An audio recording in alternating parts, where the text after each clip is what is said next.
It's the year 1914. A lonely island. No cities, no people, just an isolated lighthouse and a secret hidden deep beneath the ocean. A secret no one dares to uncover.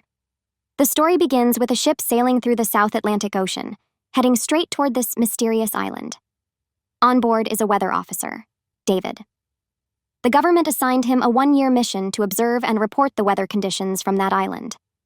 Along with the ship's captain, David brings a year's worth of supplies, some hope, and a bit of courage. After a long, rough journey, they finally reach the island. All they find there is a lighthouse and a small, abandoned cabin, David's new home.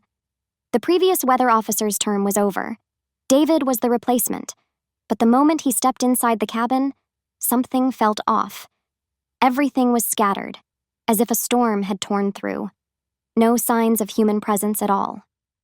Inside, they meet a strange man named Gruner.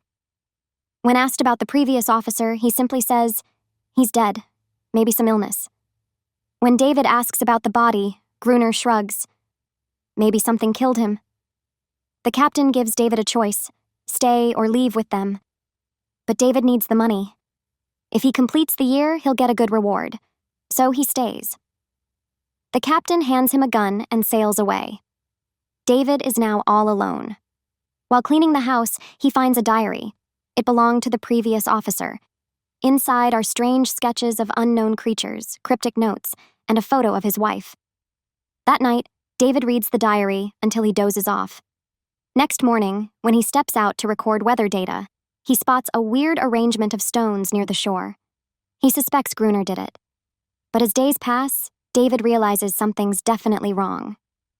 Then, one night, there's a knock at the door. He thinks it might be Gruner, but no one answers. Suddenly, a horrifying hand tries to creep under the door. It's not human. Terrified, David hides in the basement. Through a small crack, he sees eyes staring right at him. Grabbing a knife, he waits. And the moment that eye appears again, he stabs it. The creature screams and runs away. But one thing is clear. It will come back. Next morning, David sees marks on the sand. Not human footprints. Now he understands why the lighthouse was barricaded. He quickly secures his own house, locking all doors, covering windows, surrounding the place with sharp wood, and gathering paper and junk to light fires if needed. As night falls, the creature returns. But this time, it's not alone. There are many. They try to break the gate. David fires his gun. Some creatures die. Others run when he lights a fire. But the fire spreads to his house. The wooden cabin catches fire. David barely escapes and hides behind nearby rocks. Left with no choice, David starts preparing for survival. He finds an old box containing a gun and more bullets. He begins to learn how to fight these creatures. Over time, David forms a strange bond with a female creature. He names her Anaris.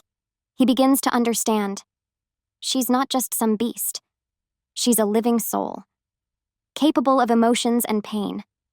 Turns out Gruner had kept Anaris as a captive. Sometimes he treated her like a partner. Sometimes he tortured her. He even had physical relations with her. David finds this disgusting. Now, his only goal is to escape the island. One day, David spots a ship at sea. He tries to send a signal, but Gruner stops him. Surprisingly, Anaris starts helping David. She takes him to a hidden spot where a real boat is kept. One that Gruner had been hiding. Gruner's actual plan was to trick David into ordering dynamite, then kill him. He sets up 2 layers of explosives around the lighthouse. For a while, everything stays calm. The creatures return. David prepares to blow the first charge. But the connection fails. He rushes to fix it. First layer blasts, then Gruner triggers the second blast. A huge explosion shakes the island. Everyone loses consciousness. Morning arrives. David wakes up, but Anaris is missing. Gruner is still killing the remaining creatures. That's when David realizes these creatures aren't monsters. They wear things around their necks. They have feelings, just like us. Maybe they're brothers, sons, mothers. One day, David gifts a toy boat to a little creature. The next morning, he sees Anaris return, with more young ones.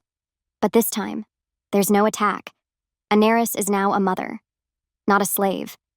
David finally understands, but Gruner still sees himself as the king of the island. He kills one of the young creatures. Anaris loses all trust. David finally confronts him. During the fight, he calls him by his real name, Robert.